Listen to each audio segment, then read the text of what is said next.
Yo, what's up, gear nerds? If you've made it this far, you're going to be watching part 3 of a private rig rundown.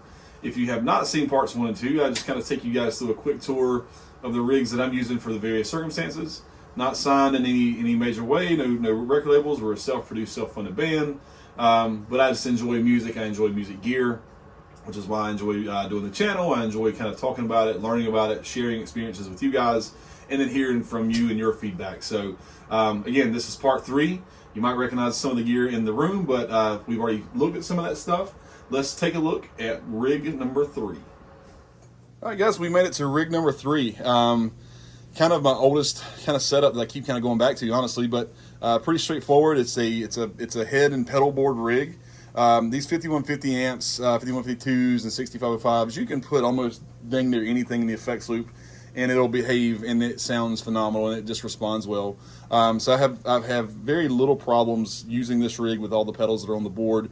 I did have a problem a little bit with the Phase 90 phaser, which is now why I'm using the Electro-Harmonix small stone there in the left-hand side of the screen. We're going to run you real quick through the pedal chain and kind of just walk you through it. And you've seen some of this stuff in other videos. If you want to see something else, if you want to take a deeper dive into the Joyo Tremolo or the Small Stone or whatever, leave me a comment or let me know, and I'll be glad to kind of dig further into it for you. Signal chain is pretty straightforward. G50 from line 6 to line 6 relay into the tuner, into the max on overdrive, and then the max on overdrive routes back over to channel 1 of the ISP G string, and then the out of that goes into the front of the amp. And then from there, second chain of the G string is introduced as your kind of your send return kind of deal into the stomp box, into the sonic stomp, into the EQ, into the Boss chorus, tremolo, small stone phaser, small stone phaser, and then carbon copy delay out back into the return of the amp. The cool thing about the G string is it's kind of my linkage between the two front signal chains, the front and back, and it gates the front and back of the amp kind of simultaneously using that one threshold knob.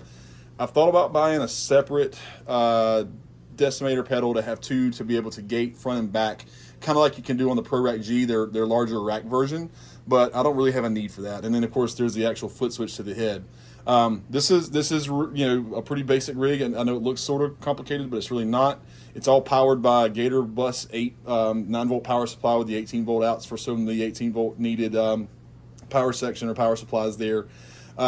Great rig. The pedal board itself's a little bit heavy, but I've got, I don't know, 10, 12 stone boxes at my feet. That's 10 or 12 is an exaggerated number, but pretty close.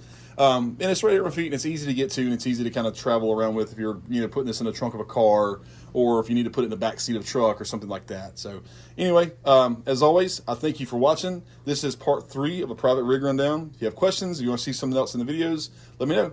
Thanks.